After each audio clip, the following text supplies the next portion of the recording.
اللي داير دلوقتي هو ماتش، بس مش ماتش كورة بقى، ده ماتش تنس بين الأهلي من حتة واتحاد الكورة من ناحية تانية. فرقتين كده لطاف بيلعبوا بعض، ده يرمي الكورة في ملعب ده وده يرمي الكورة في ملعب ده. ماتش نفس طويل، اللي هو ايه، محدش عايز يتسرع، محدش عايز يهاجم، محدش عايز يطلع على الشبكة. لو انتوا اللي ليه في التنس فاهم كويس قوي، لا احنا عاملين رالي كده، الاتنين بيلعبوا بعض من بعيد. طيب، الاهلي قال لك انا عامل اجتماع مجلس اداره عاجل اناقش فيه، وهناقش 4 نقط وواحد اتنين تلاته، والانسحاب اللي حصل وانه ما كانش انسحاب، والتعويضات واللجنه والتعامل والاعتذار وهبه الاهلي ومش عارف ايه، وراح رمالك كده بره عن البيان اللي طلعه في الاجتماع اللي هيناقشه، حته كده للصحفيين بتوعه، يلا بينا ندي رساله مبطنه ان احنا رايحين حته ايه، احنا هنقاطع منافسات اتحاد الكوره، احنا هنلعب دوري رابطه بس بقى، خلي الكاس والسوبر بتاع اتحاد الكوره ده يشرب. وده كارثه سودا بالنسبه لاتحاد الكوره بالذات، السوبر اللي بيتلعب بره واللي ليه دخل كبير. اتحاد الكوره لما الاهلي ما لعبوش وكان بين بيراميدز والزمالك ما عرفش يسوقه. دي ناحيه. اتحاد الكوره قال لك اه، طيب ومال انت اجتماعك يوم ايه؟ الاربعاء. انا اجتماعي يوم الاربعاء. بتقول ايه؟ انا اجتماعي يوم الاربعاء.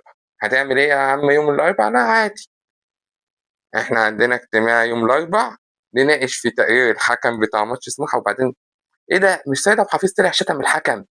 يا راجل لسه فاكر دلوقتي؟ هو شتم الحكم. طيب، فاحنا هنوقف سعيد ونشوف مش بعيد في كام لاعب كمان يتوقف معاه، ونحل لجنه التظلمات بقى، ولا ونروح ونيجي ولجنه الانضباط، ويلا سكتنا خضرا ان شاء الله. طبعا الاتحاد الكوره ما طلعش بيان رسمي، هو قال لك بس انا عندي اجتماع يوم الاربعاء هنناقش فيه، وبرضه سرب اخبار، فكل واحد بعت رسائل. اللي حصل ان واضحه جدا الاتنين ايه، قالوا طيب حلو قوي، احنا كده هنطقش في بعض جامد. فكل واحد قرر ان هو يهدي الخط.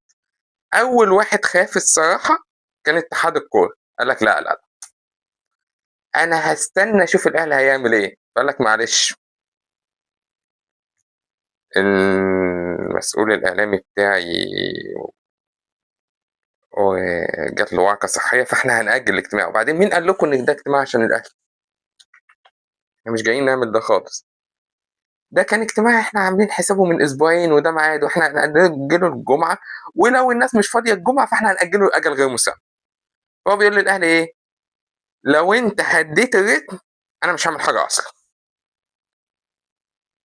راح الاهلي النهارده قال لك ايه؟ ما انا مش هطلع صغير برضه. الاثنين، بص الاثنين ماشيين مع بعض، اللي هو ايه، طب ما تاخد انت الخطوه الاولى، لا طب هتعترف لي انت الاول، طب هتجيب دبل، طب انت بتحبني، طب في بروبوزل. يعني حته عشق الممنوع كده، الاثنين مقضينها مع بعض، حاجه استغفر الله العظيم والله. لا لا مش عارف أي حد. احنا قال لك ايه؟ لا انا هعمل اجتماع انا شخصيا. ماشي يا شخصيا. نزل الاجتماع قال لك خطيب ما جاش، فاحنا هنأجله لاقرب مجلس اداره. اللي هو لو انت بتقول لي انا احتمال اعمله الجمعه، انا بقول لك لا، اقرب مجلس اداره مش محدد لك معاه، لا العب انت الاول. اللي بيحصل ده في مصلحه الاهلي بحته. ليه؟ الاهلي خلاص من المره اللي فاتت وانا بقول لكم هو هيمشي اوسكار رويس، هو طلع احمد مجاهد مسرح وهيحيده الفتره الجايه. الكلام الاكبر دلوقتي على امين عمر، هو اللي هيبقى حكم ماتش بيراميدز، ولو ما حكمش ماتش بيراميدز الماتش اللي بعديه هيبقى، اللي بعد الاهلي هيبقى هو حكم للزمالك ولازم هيحكم له.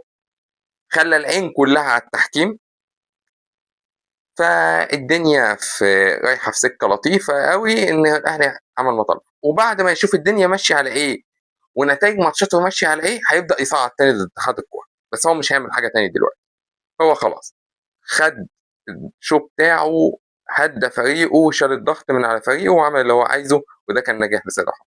واتحاد الكوره جاب قصاد الاهلي، هو مش هيقدر يعرض. فهي عند الاهلي كده ايه، مربوحه يا اسطى. اخرها ايه؟ هتوقف سيد عبد الحفيظ؟ سيد عبد الحفيظ ما عندوش مشكله انه يتوقف. عقبال ما تيجي توقفه يخش لجنة، من لجنة الانضباط هيروح لجنة التظلمات، هيعمل وقفة على قرار الوقف، تبقى وقفه السيزون الجاي إن شاء الله عادي أول 3 4 ماتشات. تمام. بس هو كله دلوقتي أنا ممكن أعمل وما قلتش إني مش هعمل، بس مش هتحرك دلوقتي. وادينا قاعدين بقى مين اللي هياخد الحركة الأولى، مين اللي هيتقدم للتاني، هنشوف.